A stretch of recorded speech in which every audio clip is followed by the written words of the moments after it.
Fight man in boxing, led the Flair Cops. Shout out to Goodfellas Sports TV. Woo!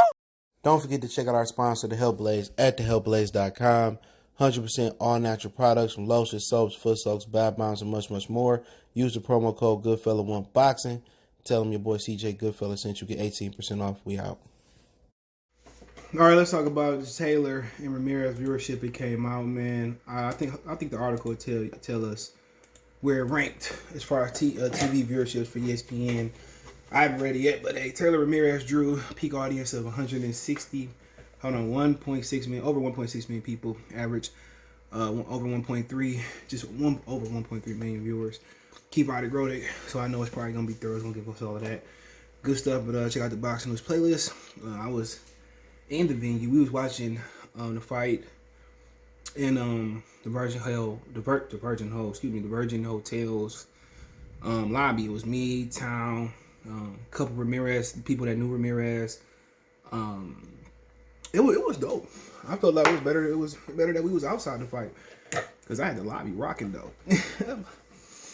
But yeah, shout out to Town. He showed me around. Y'all check out Town Business JS channel, Sports Entertainment, but you put JS in, it still come up. It was a great atmosphere. We was looking for Fury. I don't know, he must have got out of a back door. I was looking for Hooker, but he walked right past me when I was interviewing Mikey. So, but yeah, let's go over. It said Jock Taylor victory over Jose Ramirez drew ESPN's highest viewership for boxing main event in 5 months. Nielsen Media Research released the numbers Tuesday that showed Taylor Ramirez was watched by average of over 1,305,000 on the dock viewers. It peaked at 1,673,000 tuning in towards the end of the 12-round 140 title unification. Undisputed, really. The average viewership was ESPN's highest for boxing main event since December 12th, when former WBO champion Shakur Stevenson's 10-round unanimous decision over Tucker Clary was watched by an average of 1,281,000 people. ESPN's entire 2-hour, 52 million boxing telecast or broadcast averaged 995,000 viewers Saturday night. From the theater at the Virgin Hotel in Las Vegas, Scotland's Josh Taylor, 18-0, 13 knockouts, knocked Ramirez to the canvas twice, once apiece in the 6th round and 7th round. On his way to a narrowly winning unanimous decision, Ramirez recovered, rallied in championship rounds. But so you look at the scorecards, honestly, I'll stop scoring, but I think the first 4 out of 5 rounds I gave Ramirez. Okay, just thinking. I think the 6th, 7th, 8th, 9th, I think those could have went to, I'm just those could have went to Taylor. So let's say, I said the 6th, 7th, 8th, 9th. So them 4 points. So what I say? So Ramirez or Taylor up 5-1, right? Just in points. Because he won the first round, I thought Ramirez won 4, so he up 5-1. Then you add the knockdowns, 5-4, 7-4 now. All right, plus the knockdown. So it could have been a draw. So I don't know. I wasn't scoring. I thought Taylor, I thought it was comfortable. I thought it was close. But I'm not going to disagree with the judge because I didn't score it all the way. But I thought it was close. I thought Ramirez probably won 4 first 5. Then Taylor probably won 5 plus 7. It could have easily went. Yeah, but most people thought. I think most of the Ramirez fans that I talked to, and all the Spanish brothers and the Latino brothers was cool as hell. Just the whole weekend, man. It was cool as hell, man. Showed mad hospitality, dude. And it wasn't nobody mad. They had some issues with the Taylor team. Some dude me and Town, we came from after the fight, went to the Big Chicken Shack restaurant, right? So we came back to wait for, the taxi. Because the Lyft drivers, they weren't working in Vegas like that. So got the taxi. And the dude was in line. He was like, the Scottish people been drinking since yesterday morning. So he said they've been drinking for damn near it was over 48 hours. Wow. To that point, man. So it was dope, man. But yeah, I think with promotion, those numbers could have doubled, bro. They could have did 3.2. But Bob Arum just being cheap. Y'all don't see the parallels. But same thing with Al Heyman. Al Heyman don't promote. He don't promote at all. My bad, man. But yeah, man, I think with better promotion, man, it could have did. But the parallel, honestly, man, the parallel was simply the parallel is Bud. They don't want to promote Bud. What fight do they promote?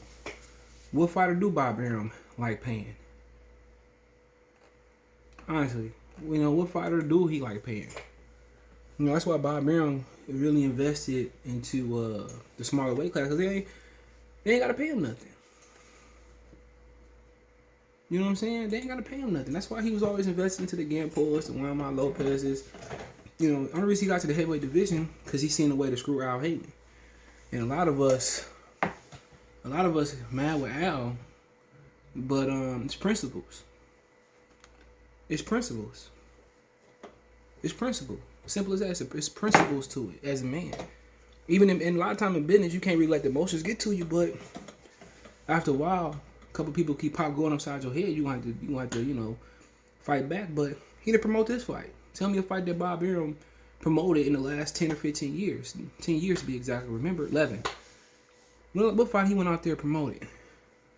What fight he hung some shit in the banner? What fight was this? Honestly. What fight was it? What fight did Bob? Where did Bob? They couldn't even afford to have Fury tune up in December.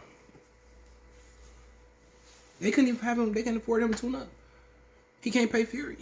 And this man worth $300 million. You gotta ask yourself. You hear his power struggle at top rank.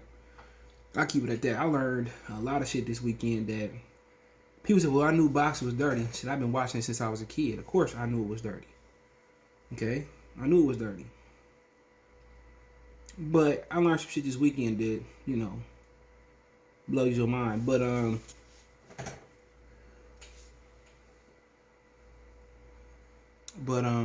yeah, I think the numbers was good for lack of promotion. I think a lot of people that was at the hotel, that was why I think a lot of people that had zero interest in boxing, the fight brought a different energy. The fight was fantastic, and I thought it found some new fans. And obviously, they should have had the Manlin Betty and Jim Grand, And once again, Bob Arum don't want to pay nobody. Bob Arum didn't want to, you got to, for the MGM Grand, it's a certain security fee, you rent the venue out. He didn't want to pay that. That's why the fight was at a smaller venue. Excuse me.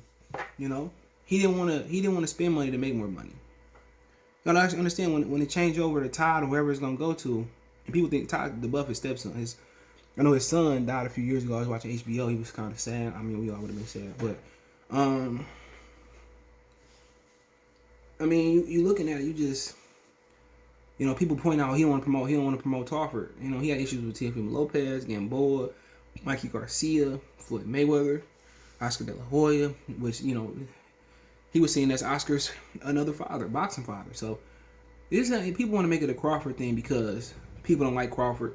The main reason people don't like Crawford because he don't speak to any and everybody like Errol Spence, and he a threat to the Errol Spence. That's what it is. He's a threat. It ain't like he gonna cross the street and those naysayers gonna become Bud fans. It don't work that way. And ultimately, if that was Errol Spence in the same position he treat Errol Spence like everybody else, like he treating Bud. And for me personally, I just want to see the fight. But we got a lot of these new boxing fans that's calling themselves fans and hardcore fans, right? That don't want to see the fight. Who don't want to see a fight? Who don't want to see a spectacle between two black fighters? When you got the black fans saying that they don't want to see this fight, what you think Bob Arum gonna say? What you think Al Haymon gonna say? But the numbers were tremendous. I'm pretty sure they was happy with it, and good for them. More promotion, it probably would have did $4 million. But Bob don't want to take money. It take money to make money. Bob don't want to do that. Bob could have made a whole bunch of money. They could have did a rematch, and they probably would have did 5 or 7 million viewers. Could have probably put it on ABC. But numbers was tremendous, given the promotions. But then again, who in boxing promote like they used to? When the last time you seen a